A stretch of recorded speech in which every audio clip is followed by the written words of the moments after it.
it's not so much that there's an increase in companies that don't care. I think there is a decrease in the knowledge of how to show it. I guess my current role here is HR manager, and I'm responsible for organizational development. But in my organizational development, I also do employee experience, wellness, I do change management, I do HR projects. So it's pretty much all the HR things that are not the hiring and firing and the writing of contracts and the warnings and the payroll. So there's all the someone other else stuff who does that. side. There is somebody else who does that. There are several other people who do those ones. So I think in this space, the mere fact that my role exists would be an indication that it is something that obviously they take seriously.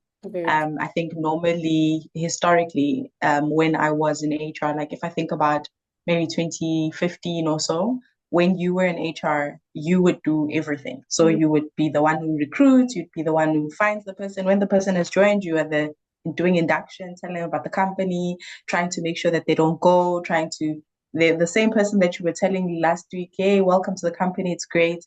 Next month, they're going to you to say, hey, my boss is harassing me, whatever. You are the same person they write to. So it was very much like one person is a jack of all trades. And I think because of that, it was very easy for some of these things to fall flat, because even as one person, if you already know that Banbani told me in confidence that this is the issue that's going on, it does tend to affect how you would relate to them in a different context. So, for example, if the manager is complaining about them and saying Banbani is not productive, but Banbani already came to you separately to say, this is the issue that I'm having in my... So even when you're in that meeting, you're like half listening, half kind of like, well, I know the backstory. So it does make it very difficult. And I think nowadays, a lot more organizations are kind of creating a specialized environment. So you'll find that there is a remuneration and benefit specialist. There is, and that person also do policies. Then there is a person who is called employee experience manager or head of employee experience and wellness. And the sole purpose of that person's role is to make sure that the people who work here like it and they're having a great time and their wellness is a priority. Then there'll be a separate person who's responsible for learning and development. And that person is only doing training, bursaries, internships, learnerships only. And I think the more that there is a bit of that separation, it does make it so that it is focused. But if you can imagine, there is a money component. In order for you to have 10 different people doing the same thing that we call HR, you would have to afford it. So if you are a company that is 500 or less, you will probably just have one person that's a jack of all trades, or maybe a payroll one, the one that does like the administration and that type of thing, and then a third person that does a business partnering, and then that's it. And that one person will have to do anything. So I think the context is very important, because I think it isn't a blanket. All companies are not prioritizing wellness. I think there are companies that are, and there are companies who want to, but maybe can't afford to. And then there are others who actually just don't care. Like I know that sounds mean, but it's not a priority for them. The main thing is the whole reason why they even have HR in place is mostly so that HR can keep people in check so that people can do the work. That's it. It's not necessarily for HR to be transformational. It's not necessarily for HR to do some research in terms of how do we do better? How do we be better? How do we get people happier? It's mostly how do we increase productivity and how do we make sure that less people leave? Because once we've trained this worker, we need worker A to stay because they now know the work. We don't want to be bringing in new people. And I think realistically speaking, the two speak to each other. If you do wellness, culture, etc., well, people will want to stay, which means you will then gain the fact that they stay longer, they become experts in whatever they're doing, and that will result in an increase of productivity. So if you do have a holistic view of it, you will see the benefits and you will invest in those wellness related things.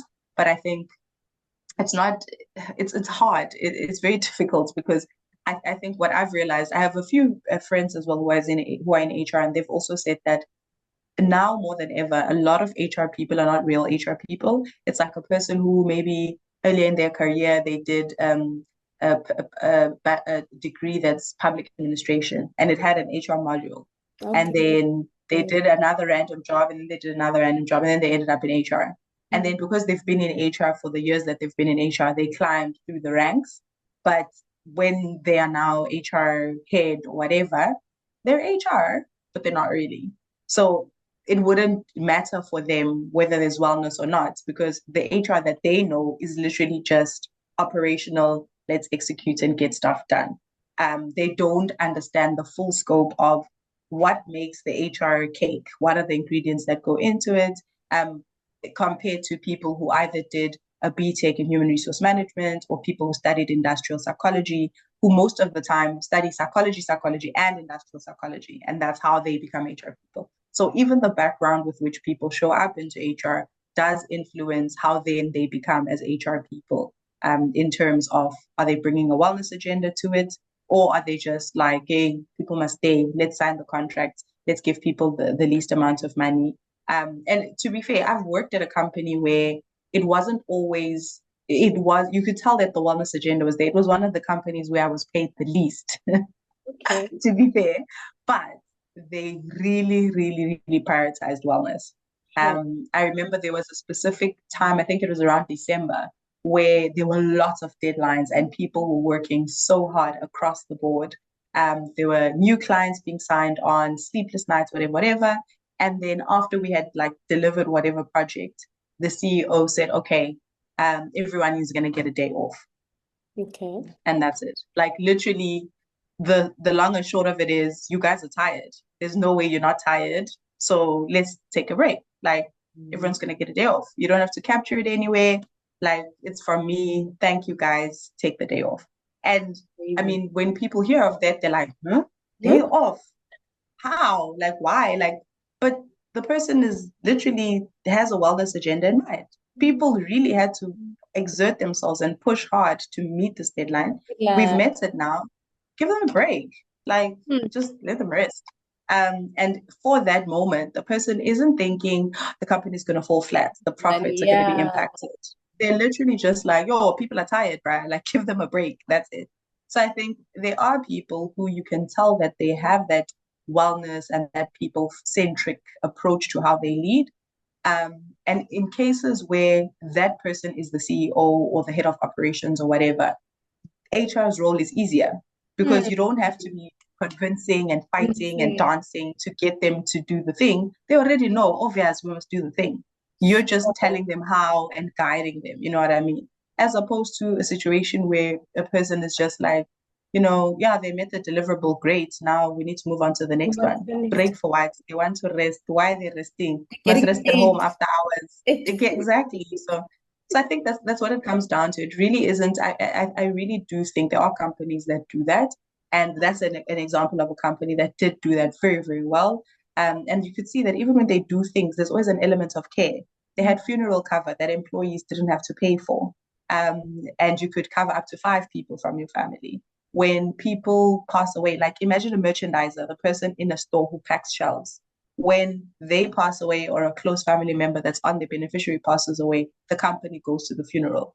And I'm not talking like a small company of 500 people. I think now they're sitting on about 80,000 people globally.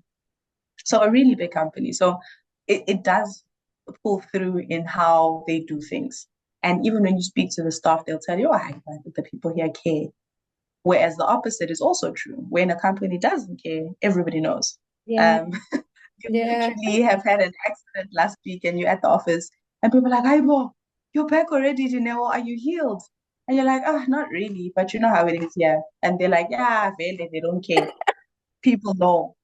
People will definitely get a sense of that. So I definitely think that it's not so much that there's an increase in companies that don't care.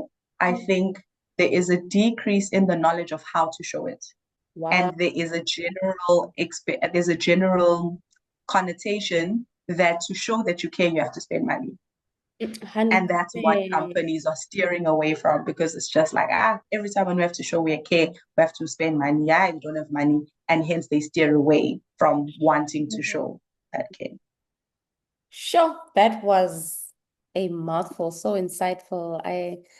I really, really love that perspective that you said, that it's almost like the assumption is that to show care, you need to spend money, and companies are not Yep. willing to spend money over and They above and care. sometimes they don't even have it. Sometimes it's not even that they're And not it's willing. Sometimes they right? just don't have it. They just Yeah. don't have the money. It's like, oh man, we wish you knew that we really man, but we can't. We can't tell you. We have to tell you with our words. Awesome. So what do you think are the key things to ensuring that employees feel psychologically safe? But also, what are some of the things of an employee well-being program, or well-being initiatives that are key to ensuring that employees are feeling seen, feeling heard, etc. So I think the one thing which I think a lot of companies underestimate is a concept called employee listening.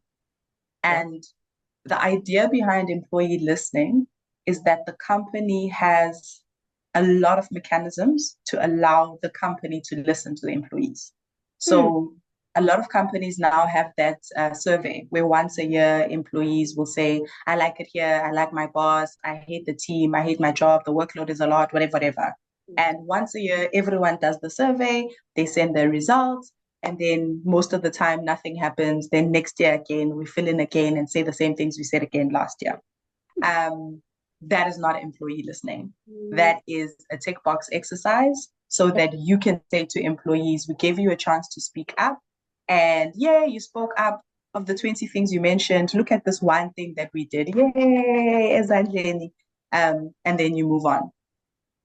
Employee listening is where at every touch point, the company deliberately goes out of their way to listen to employees. So it's not a once a year survey. They have the once a year survey.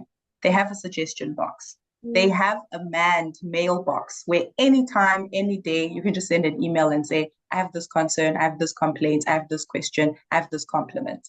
They have focus groups. They have pulse surveys that just happen randomly where you get asked 5 questions. They have forums within the business. And I think it's easier in companies where it's a unionized environment because you'll find that there are those shop stewards and those people that are union representatives within the business. So it's always assumed that, there's a representative who can tell us what people's issues are. But you need to actually deliberately go out of your way to create those champions per department who will literally like feel the vibe and give you feedback once a month. Just say, right. So this month, we heard that the chairman resigned, and this is the vibe at the floor. This is how people are feeling, and it's to just continuously, even if someone asks you as HR, what is the climate or the temperature currently from a workplace perspective? Yeah. You must have at least 5 different points where you can collect your data to confirm the suspicion that you're having. That is employee listening. Because when you look at the focus groups, the information from the focus groups confirms what was said in the pulse survey. The stuff in the pulse survey confirms what was said by the champions that are in the department. The stuff that's said by the champions in the departments confirms the stuff that was said when you had your town hall and there was a little Q&A at the bottom and people were typing in responses. Same thing. That is employee listening because it means you have so many different platforms and touch points where people can talk. And you show that you're listening not only by solving the problem, because sometimes people will say things like, why don't we get bigger bonuses? Why don't we get increases? Why don't we change the uniform and make it blue? Or whatever the case might be. So it's not a case of we do everything that people are saying we must do. We just need to be able to demonstrate that we have heard. So, for example, when I worked at one of my previous companies, what we used to do was we used to collect all the questions that we received. When we're on the call, the ones that can be answered, we answer. When we're off the call, the ones that we couldn't answer, we put into themes and we prepare responses that we send out. Then we have a separate call where we say, we're just here to give you feedback on what you asked. Sure. That's it. And sometimes the feedback is no. Sometimes the feedback is, you guys are saying you want to work from home 4 days a week. The answer is no. It's operationally not going to work. But at least you can, as an employee, be like, I was heard. They heard me, they saw my question, they didn't just ignore it. That is employee listening. So I think a big part of well-being and psychological safety specifically is the fact that when I speak, they will hear me, even if they're not doing what I said, but they will listen and they will hear me, number one. Number two, I feel free to speak, because there's another thing where people will say, everybody, please feel free to type in the chat. And then no one types in the chat. And then it's like, okay, we see nobody has anything to say. Not true. People might have something to say, but they have a feeling of, oh, if I do say something, it's going to be a career limiting move. If I do say something, my manager is going to victimize me later. If I do say something, and then with companies like that, you will find that those anonymous tip-off lines are inundated with people that are submitting things that could have actually just been addressed on a town hall call or a platform like that. But because they're so afraid, they have to be anonymous about anything and everything, because the last thing they want is to be seen asking that particular question. So that's the one thing. The second thing is like recently when I was studying, because lifetime student, they spoke about a concept called a psychological contract. Okay. And what the psychological contract is, it's a non-verbal, non-written contract that you sign with an employer. Sometimes they don't know what you thought was in the contract, and you don't know what they thought was in the contract. So this is what happens. I get an interview with Dineo. She says, come and join my company. It's Alphabet Tours. I'm going to come. I'm going to be a tour guide. And what I do is I take people to amusement parks, Ushaga Marine World, this and this and this, da, da, da, da, da. Okay, cool. I sign. On the contract, it's written how much I'm going to get paid, which days I'm going to work, I'm going to report to, where it's going to be. Great. But just from coming to your building, just from hearing what people are saying about you, there are things I tell myself is what it's going to be like. So number one, it's going to be fun there, because obviously it's a company where we do tours and adventures. So obviously there will be adventures. Number two, if we are giving experiences to people, chances are as a staff member, you can get the experiences for free. I mean, obvious, why not? Number three, it's going to be a flexible environment, because why wouldn't it be flexible when the whole point of our job is to bring fun and experiences to people? So these are the things that people tell themselves about what they think working for you is going to be like. And when they eventually join and your words or your behavior confirms what they suspected, the psychological contract is fulfilled and they are satisfied. When what they experience clashes with what they thought it was going to be, then they are dissatisfied and then they become disengaged, and most of the time they leave. And it can be something as simple as when I went for the interview with Dineo, she was a lady and she was very stylish. She was dressed the part. So I can tell that she's probably a person who's very orderly, very organized, and like she likes herself and, you know, she has a standard. Get there, work for Dineo, always late for meetings, complete disregard for people's times, very disorganized. Now it's like, the truth is you never actually did commit to me that you're this type of person. But it was an assumption that I made because of what I saw. And when I get there now and it's not like that, I'm like, hi, they sold me a lie. I mean, no one sold you anything, but the psychological contract is literally that. And I think what companies that do well in the psychological safety space do, what they do well is that when you do their onboarding or their induction, they actually ask you. When you were hearing, what were your expectations? When you were hearing that I'm going to go work for Mang Mang, what did you think? And then people share. I thought it's going to be this. I thought it's going to be that. I thought it's going to be this. And then they say, okay, yeah, and yeah, and yeah, spot on. Actually, that's what it is. It's this and so much more. And you're like, wow, I'm so clever. I chose the right employer. Here, and you're a bit off. We don't do this, but we do this. We don't do this. Oh, okay. And then you as a person also realign your expectations. And again, the psychological contract is then fulfilled because you're like, okay, cool. We are on the same page. What they said or how they presented themselves all comes together.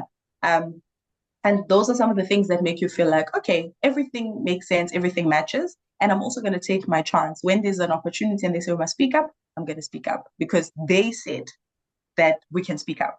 I have no reason to doubt them. I have no reason to believe they're lying. I have no reason to believe they're going to punish me. So I will speak up when the opportunity comes.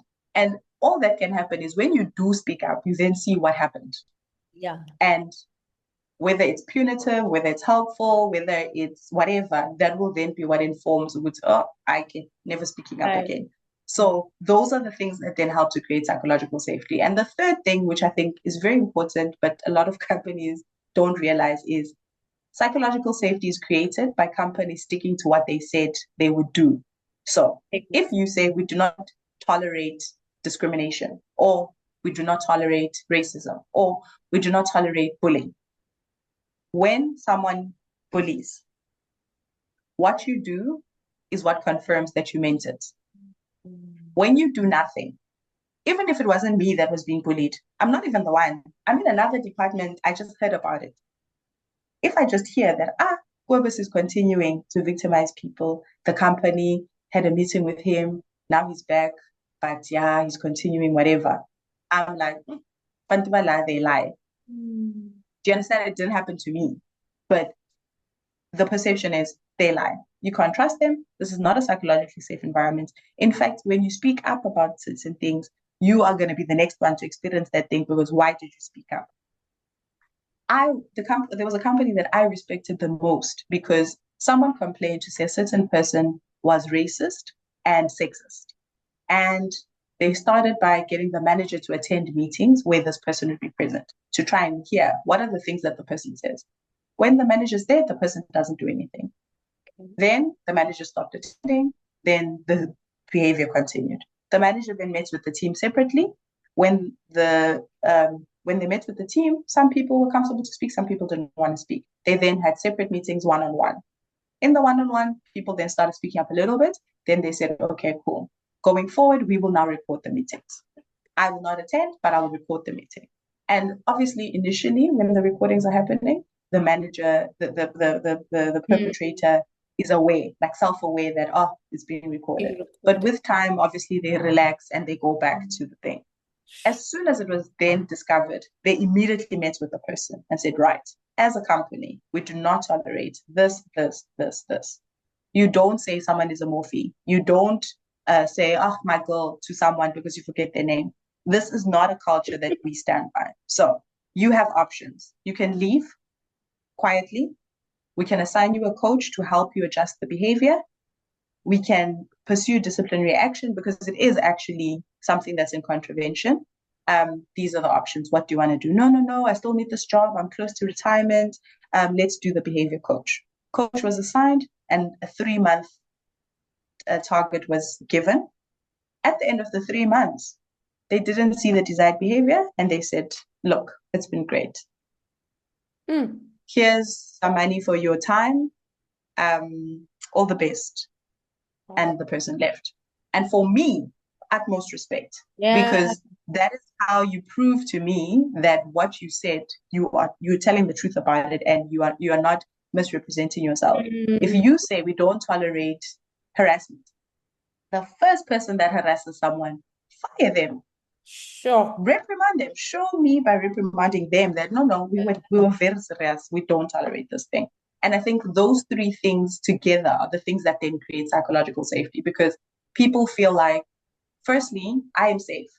Secondly, the people around me are safe. Thirdly, if I contravene anything, I will also be dealt with. Yeah. It's not like the company is being cute because it's me or because it's Manga. It doesn't matter who does it. If you do this thing, you're going down. So don't do this thing. And it also creates a place where the system checks itself, because everyone knows that we're all held to a specific standard and it's the same for everyone. So everybody checks themselves and they check each other. It never needs to be that there's someone who's this watchdog, because amongst ourselves, we know that this and this can't be done.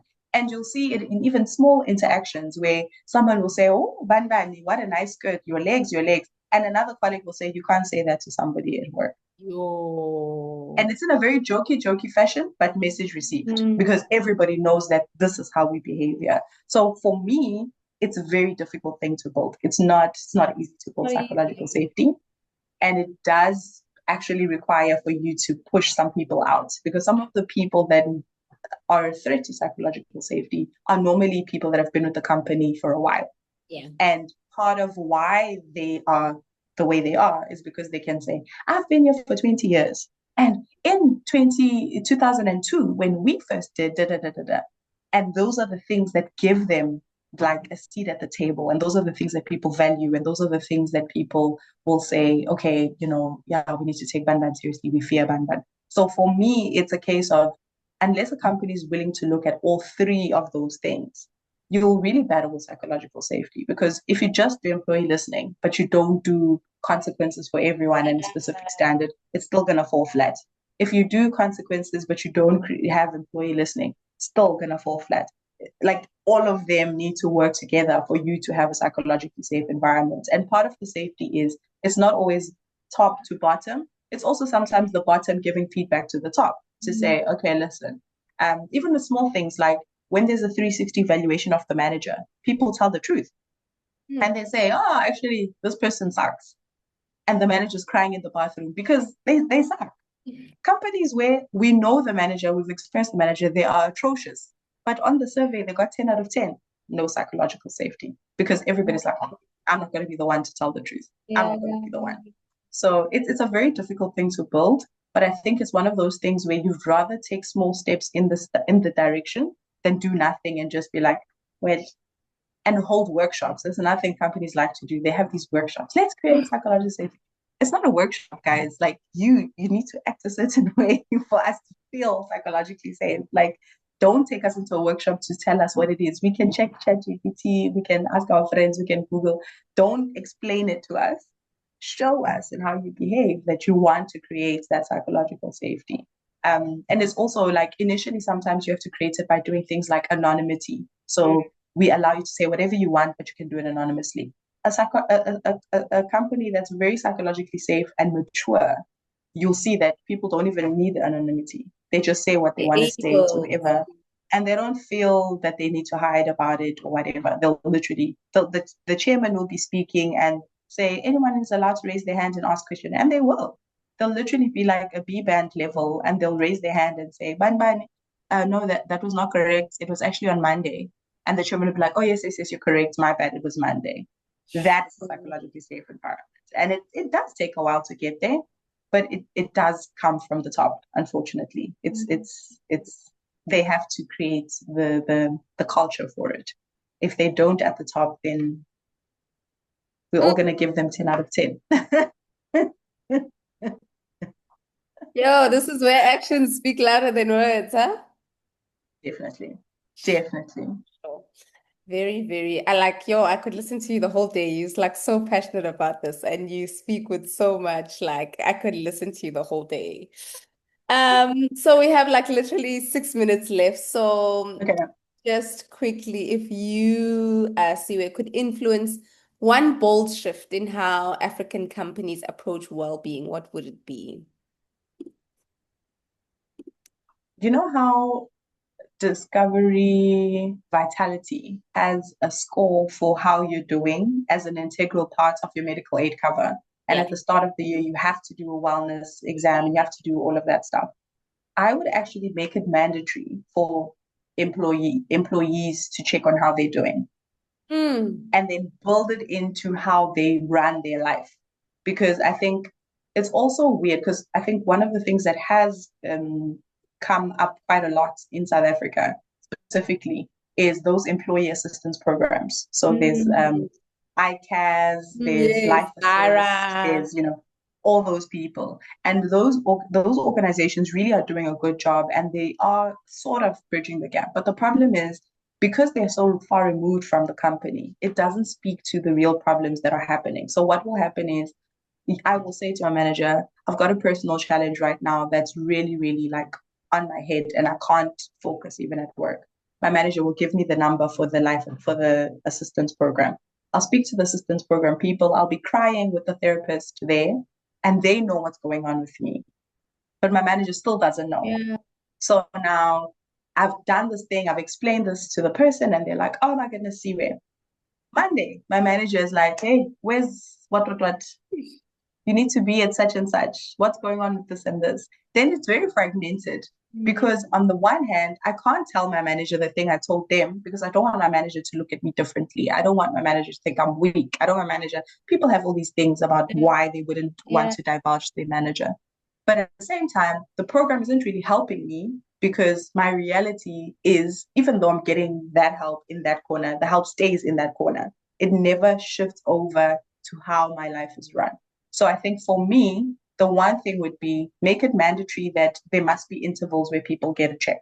So physical exam in terms of fitness, BMI, eating, etc. But also like psychological, like how are your stress levels? What's currently going on with you? And even if the details aren't shared, the kind of high level trends are shared with management so that they are aware that at the moment, 70% of your workforce is 5-2 burnout. So that you don't find out the day the person has a stroke in the taxi. Like you see it coming in advance, because I think that'll definitely shift things forward. And you make it an integral part of how we do business and how we get the job done. You don't make it a separate thing that happens once a year when it's wellness day. It's literally every day. And even things like leave. If you don't take your leave, you must be penalized, because take a break. You are tired. We know you're tired because you are not robots. Go and leave. And reward people, even if it's not monetary stuff, reward people for exhibiting the right behavior. If you are taking the walks, doing the steps, even small things like there must be a place for people to eat lunch, because when it's lunch, they must switch off from this and go outside and eat and like take a break. So it's about physical, practical things that force it to be like where I work now, there's no place to eat like at all. If you go outside, it's a parking lot. If you go in the kitchen, there are no chairs. So you can't even sit in the kitchen. So where must you eat? So what happens? People either eat at their desk or they don't eat at all. They just eat at home, So it's small things like that I think if you were making wellness a day-to-day, it's how we live, it's how we breathe, it's how we do the business. Everyone would be forced to, like you'd have no choice. You can even make it so that there's targets that have to be met per department. And if they're not met, then the manager's head is on the chopping block, because what's going on? Why are your leave days high? Your people are not resting. Why is everyone burning out? Because then you can kind of be proactive and plan for making sure that it's worked in, then just be surprised when suddenly everybody's taking sick leave and whatever and whatever. It's really some of the things that I've really thought of, but to hear someone from an HR perspective actually say them is really affirming to say these are really things that are needed. So yeah, thank you so much. It is a pleasure.